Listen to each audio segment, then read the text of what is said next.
அசிசியாரின் அர்த்தமுள்ள அருள்வாழ்வு அறிவோம்.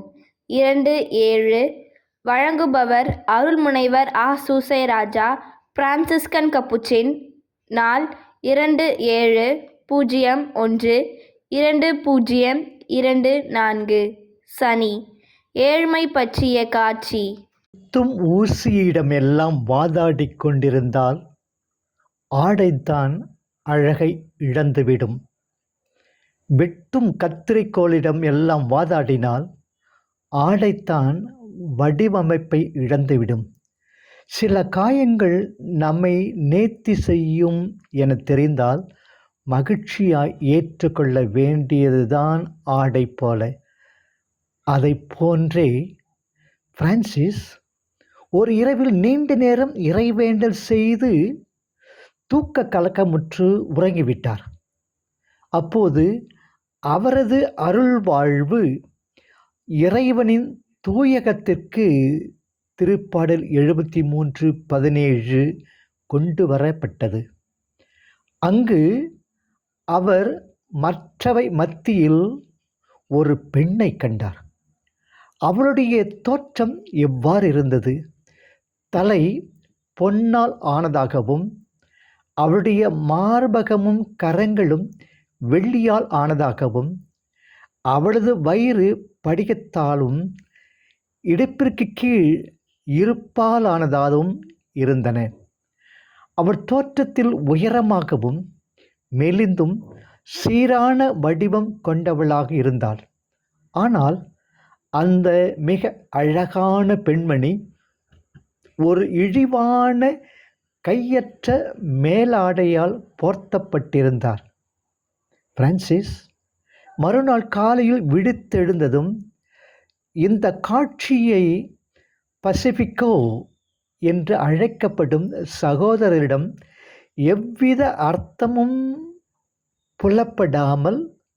புகட்டாமல் மெய்ப்பட சொன்னார். இத்தருணத்தில் தூய ஆவியார் உணர்த்துவது போல யோவான் 14:26 சகோதரர் பசிபிகோ, இந்த மிக அழகான பெண்மணி பிரான்சிஸின் அழகிய ஆன்மா. அவளுடைய பொன்னாலான தலை அவர் முடிவில்லா வாழ்வும் அவரது ஆழ்நில தியானத்தில் பிறந்த ஞானமும் ஆகும். அவருடைய வெள்ளி மார்பகமும் கைகளும் அவர் தம் இதயத்தை தியானித்து செயலில் வெளிப்படுத்திய இறை வார்த்தையாகும். படிகத்தின் கடினத்தன்மை அவரது நிதானத்தையும் அதன் பிரகாசம் அவரது கற்பையும் குறிக்கின்றது. இரும்பாலான பகுதி அவரது உறுதியான விடாமுயற்சியையும் குறிக்கின்றது. இறுதியாக இழிவான கையற்ற மேலாடை அவரது ஆன்மாவை மறைத்து வைத்திருக்கும் அவரது எளிய மற்றும் வெறுக்கத்தக்க உடலாகும். இருப்பினும் இந்த பெண்ணை அசிசியாரின் மணமகளாக வறுமை என்று புரிந்து கொள்கிறார்கள். மகிமையின் வெகுமதி அவளை பொன்னிறமாக்கியது என்று அவர்கள் கூறுகிறார்கள். போற்றுதற்குரிய புகழ் அவளை வெள்ளியாக மாற்றியது. அவள் செல்வம் எதுவும் கொண்டில்லாமல் உட்புறத்திலும் வெளிப்புறத்திலும் ஏழ்மையை கடைபிடித்ததால் அவளை படிகமாக்கியது. இறுதியாக அவளது விடாமுயற்சி அவளை இரும்பாக்கியது. ஆனால் ஊனியல்பு கொண்டவர்கள் தங்கள் கருத்துகளால் புகழ்பெற்ற இந்த பெண்மணிக்கு ஓர் இழிவான ஆடையை நெய்தனர். தானியேல் சொல்லும் தொடர்ச்சியான காலகட்டங்களை பின்பற்றி பலர் இந்த காட்சியை சபைக்கு ஒப்பிட்டு விளக்குகிறார்கள். எனினும் இந்த காட்சி முக்கியமாக நமது தந்தையை பற்றியது என்பது தெளிவாகிறது. ஏனெனில் தற்பெருமையை தவிர்ப்பதற்காக அவர் அதற்கு விளக்கம் எதுவும் கொடுப்பதை தவிர்த்துவிட்டார். அக்காட்சி சபையை பற்றியதாக இருந்திருக்கும் என்றால் அதனை அவர் விளக்காமல் விட்டிருக்க மாட்டார். அசிசியாரின் அர்த்தமுள்ள அருள் வாழ்வு. வாழ்க்கை என்பது மலர்ப்படுக்கை போன்றதன்று, முட்கள் மட்டுமே நிரம்பியதுமன்று. வாழ்க்கையில் இன்பமும் துன்பமும் மாறி மாறி வரும் என்பதை நாம் மறந்துவிடக்கூடாது. இந்த மானிட வாழ்க்கையில் இன்பம் காண வேண்டுமானால் எதிர்காலத்தை பற்றி கவலைப்படுவதையும், எடுத்த காரியத்தில் ஏற்பட்ட தோல்வி பற்றி கவலைப்படுவதையும் தவிர்த்தல் வேண்டும். நம்முடைய வாழ்வை மற்றொருவர் வாழ்வோடு ஒப்பிட்டு பார்த்தல் கூடாது. மற்றொருவருக்கு ஏற்படக்கூடிய வெற்றிகளை கண்டு மனம் புழுங்கக்கூடாது. நமக்கு துன்பம் வரும்போதெல்லாம் நம்மை விட தாழ்ந்த நிலையில் உள்ளவர்களை பார்த்து ஆறுதல் கொள்ளுதல் வேண்டும். அப்போதுதான் உண்மையான துன்பங்கள் நேரிட்டாலும் இன்ப உணர்வோடு வாழ முடியும். மனிதனுக்கு உண்டாகும் கவலைகள் அவனது மன துயரத்தின் மறு வடிவங்களாகும்.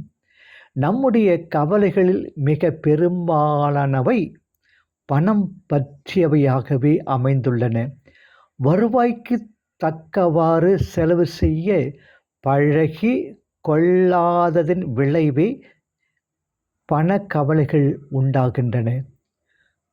ஒரு கணிசமான தொகை கையில் கிடைத்தவுடன் அதை தம் மனம் போனவாறு செலவு செய்யாமல் வருவாய்க்கு தக்கவாறு செலவு செய்யவும் நாம் கற்றுக்கொண்டோமானால் பொருளாதார கவலைகள் தோன்றுவதற்கு இடமே இருக்காது.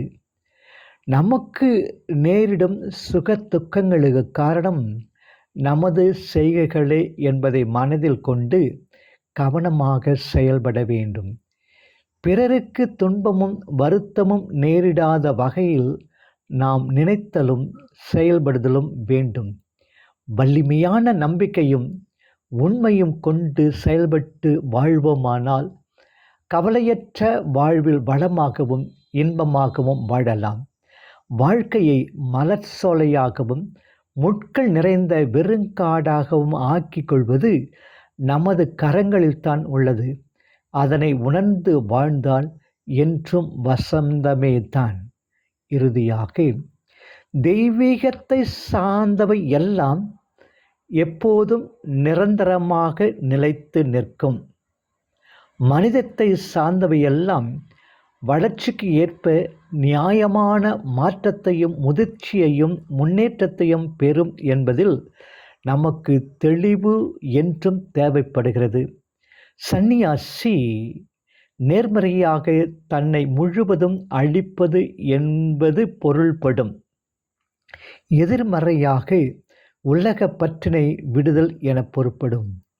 சந்நியாச வாழ்வு என்பது உலக பற்றினை கடந்து தனக்குள் இருக்கும் புதையலை நிறைவாக அருள் வாழ்வை காண்பதாகவும். தெளிவு பெறுவோம். நாளை சந்திப்போம்.